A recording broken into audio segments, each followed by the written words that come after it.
आप सभी लोगों को पता होगा कि एक डिस्ट्रिक्ट जज बनने के लिए कितनी ज़्यादा मेहनत की ज़रूरत होती है। लेकिन एक डाउट मन में ज़रूर आता है कि अगर मुझे डिस्ट्रिक्ट जज बनना है तो मुझे कोई सालों का एज एन एडवोकेट का एक्सपीरियंस की ज़रूरत होगी या नहीं होगी। तो इसी डाउट को क्लियर अभी इलाहाबाद हाई कोर्ट ने रिसेंटली करा है कि अगर किसी एडवोकेट को या किसी भी लॉ स्टूडेंट को या किसी लॉयर को डिस्ट्रिक्ट जज बनना है तो क्या क्या एलिजिबिलिटी क्राइटेरिया को फॉलो करना पड़ेगा और आर्टिकल 233 के अंदर क्या बातें लिखी हुई हैं, क्या एलिजिबिलिटी लिखी हुई है। इस बात को ध्यान में रखते हुए अगर कोई कैंडिडेट ये एलिजिबिलिटी क्राइटेरिया पूरा करता है वही कैंडिडेट अपना डिस्ट्रिक्ट जज के एग्जाम के अंदर बैठ सकता है, प्रीलिम्स का एग्जाम दे सकता है, मेंस का एग्जाम दे सकता है, इंटरव्यू का एग्जाम दे सकता है, देन वो अपना फाइनली डिस्ट्रिक्ट जज बन सकता है। पूरी वीडियो के अंदर हम इस एलिजिबिलिटी के बारे में जानकारी में हम पाएंगे और जो इलाहाबाद हाई कोर्ट के अंदर क्यों मुद्दा ये रेज करा है इस बारे में भी हम पूरी वीडियो के अंदर जानते हैं। तो मेरा नाम आयुष, आप देख रहे हैं स्मार्ट एंड लीगल गाइडेंस। आप सभी लोगों को पता है कि अनअकैडमी पे 1 अप्रैल से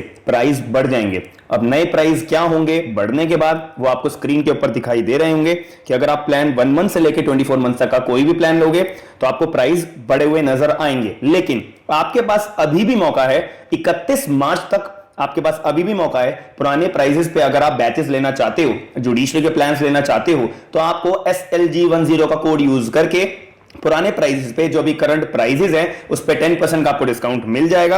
और आप लोगों को पता होगा कि जुडिशरी की अपनी मेंस की टेस्ट सीरीज भी चलती है, ये वही लोग अटेंड कर सकते हैं जिनके पास सब्सक्रिप्शन होता है।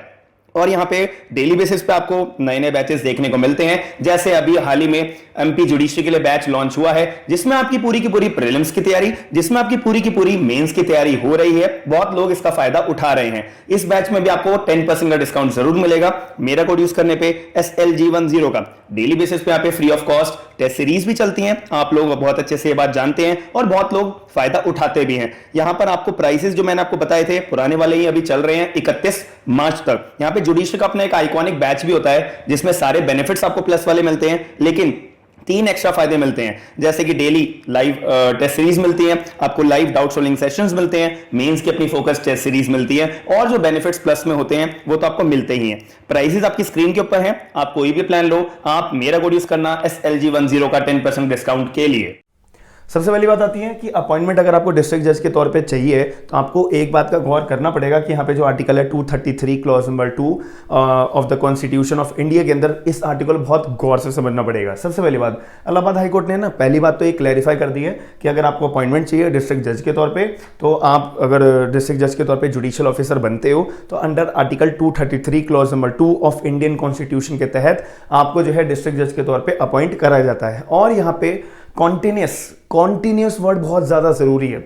Continuous 7 years of experience as an advocate का एक्सपीरियंस होना बहुत ज्यादा जरूरी है, मैंडेटरी है। शेल यहाँ पे बात लिखी हुई है कि आपका 7 साल का कॉन्टिन्यूस, यानी कि बीच में आपने 2 साल प्रैक्टिस करी, 2 साल के बाद आपने कहीं पे आपकी जॉब लग गई, आपने अपना जो एडवोकेसी का लाइसेंस था वो सरेंडर कर दिया, फिर आपने जॉब क्विट करी, फिर दोबारा आपने अपना एज एन एडवोकेट के तौर पर लाइसेंस रिवाइव करा, तो बीच में 2 साल के बाद जब आपने सरेंडर करा तो उसके बाद जॉब करी तो वो टाइम पीरियड का गैप आ गया ना, कॉन्टिन्यूस तो नहीं होगी।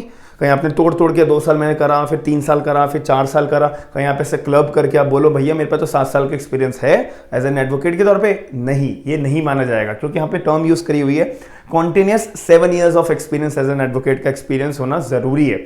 तो यहाँ पे एक केस भी रेफर कर रहा था इलाहाबाद हाई कोर्ट ने, Deepak Agarwal versus Keshav Kaushik and ORS। इसी केस के अंदर भी हमारे eligibility criteria of the district जज के बारे में बहुत अच्छे से एक्सप्लेनेशन दे रखी थी। आप इस केस को रेफर करके समझ सकते हो, इलाहाबाद हाई कोर्ट के द्वारा भी ये केस रेफर करा गया है। लेकिन अब मुद्दे की बात आती है, मैंने आपको एलिजिबिलिटी क्राइटेरिया ईजी तौर पर जो कंफ्यूजिंग वाला था, जो एक डाउट वाला था वो बता दिया कि 7 साल कॉन्टिन्यूस बहुत ज्यादा जरूरी है, लगातार, बीच में कोई गैप नहीं होना चाहिए, कोई सरेंडर ऑफ द एडवोकेसी के लाइसेंस को नहीं होना चाहिए। अब मुद्दे की बात यह है कि यार इलाहाबाद हाई कोर्ट के अंदर ये बात आई कहां से, बेवजह तो इलाहाबाद हाई कोर्ट ये बात को रेज करेगा नहीं। तो यहाँ पे जो एक्स नाम का एक कैंडिडेट था, उन्होंने क्या करा था, अपना डिस्ट्रिक्ट जज के एग्जाम का ना फॉर्म भरा था, अपना प्रीलिम्स का एग्जाम दिया था, प्रीलिम्स का एग्जाम क्लियर भी कर लिया था, बहुत बढ़िया बात है। लेकिन जैसे ही वो मेंस में पहुंची, मेंस के एग्जाम के लिए पहुंची, आपको पता है उससे पहले थोड़ा सा डॉक्यूमेंट का वेरिफिकेशन होता है। तो डॉक्यूमेंट का जब वेरिफिकेशन हो रहा था तो जो अथॉरिटी उन्होंने जो है पाया कि एक्स नाम का कैंडिडेट ने जिसने फॉर्म भरा है, प्रीलिम्स का पेपर क्लियर करा है, वो मेंस के लिए नहीं बैठेगा। साफ तौर पे डिसीजन था। क्यों? रीजन यही था कि उनके पास जो है ना 7 years of the practice continuous में नहीं थी, लगातार नहीं थी। टुकड़ों में हो सकती है, लेकिन हमारे को क्या चाहिए? कॉन्टिन्यूस, लगातार आपकी 7 साल की एज एन एडवोकेट के तौर पे प्रैक्टिस होनी चाहिए। बीच में किसी भी तरह का गैप नहीं होना चाहिए, बीच में कोई भी तरीके का आपका जो है सरेंडर अपना लाइसेंस का नहीं होना चाहिए। XYZ। तो यहां पे एक्स नाम की कैंडिडेट ने सिर्फ एक ये छोटी सी ही चूक करी, एक छोटी सी ये गलती करी, जो कमीशन ने अपना डॉक्यूमेंट वेरिफिकेशन करते दौरान पहचान लिया, और वो तो ऑब्वियसली पहचानना तो था ही। अब एक्स नाम का कैंडिडेट गुस्सा हो गया, फिर मतलब अनहैप्पी था, तो वो गया इलाहाबाद हाई कोर्ट का दरवाजा खटखटाने, कि इलाहाबाद हाई कोर्ट से रिक्वेस्ट मांगने की, जैसा प्लीज आप मुझे जो है मेंस के अंदर अलाउ कर दीजिए। अब इलाहाबाद हाई कोर्ट ने बोला कि भाई देखो, पहली बात तुमने क्या करा, अपना एडवोकेट का जो लाइसेंस होता है वो सरेंडर कर दिया। क्यों? क्योंकि आप जो है एग्जामिनर ऑफ द ट्रेडमार्क की आपको जॉब मिल गई थी। एक जो एक्स नाम का कैंडिडेट था, इसने जो है ना एक पेपर भरा था, एक वैकेंसी आई हुई थी एग्जामिनर ऑफ ट्रेडमार्क, ठीक है, एक ऑफिसर होता है एग्जामिनर ऑफ द ट्रेडमार्क। भाई इनकी अच्छी तरह से नौकरी वहां पे लग गई थी, तो इन्होंने जब नौकरी लग रही है तो आपको अपना सरेंडर करना पड़ेगा लाइसेंस, ये पूरी कंडीशन में लिखा हुआ था। तो एक्स नाम के कैंडिडेट ने अपना लाइसेंस को सरेंडर कर दिया, क्योंकि जॉब भी इनको चाहिए थी एज पर द एक्स नाम के कैंडिडेट के पॉइंट ऑफ व्यू से मैं बोलूं। फिर उसके बाद कुछ 2 सालों के बाद इनको एक्स नाम का जो कैंडिडेट था, इन्होंने एक और पेपर का फॉर्म भरा, जिस पेपर का नाम था असिस्टेंट वो public prosecutor in the CBI। इनकी वहां भी सिलेक्शन हो गया। यह भी अपना टफ एग्जाम होता है, जिसमें आपको प्रीलिम्स देना पड़ता है, मेंस देना पड़ता है, फिर इंटरव्यू देना पड़ता है। तो ऐसे करके इन्होंने पेपर दिया, तो PP के तौर पे इनकी नौकरी भी लग गई। तो अब जो एक्स नाम का कैंडिडेट था, वो ये अपनी प्ली लगा रहा था कि भाई मेरा कहीं ना कहीं से मैंने पब्लिक प्रोसिक्यूटर के भी तौर पे काम करा है, आप मेरा वहां से एक्सपीरियंस काउंट कर लीजिए। कोर्ट ने बोला नो, यहाँ पे जो है कॉन्टिन्यूस तरीके से जब लिखा हुआ है 7 years ऑफ एक्सपीरियंस के रिक्वायरमेंट है, तो हम उधर से तोड़ के क्यों तुम्हारा एक्सपीरियंस हम जो है काउंट करें। कॉन्टिन्यूस यहाँ पे लगातार 7 साल का एक्सपीरियंस होना चाहिए। तो कोर्ट ने फाइनल ये अपने तौर पे बताया, आपकी पर्टिकुलर जो पिटीशन फाइल करी गई है हम उसको डिसमिस करते हैं। आपको 7 years ऑफ प्रैक्टिस नहीं है, तो आप मेंस के लिए डिस्ट्रिक्ट जज के एग्जाम में नहीं बैठ सकते हैं।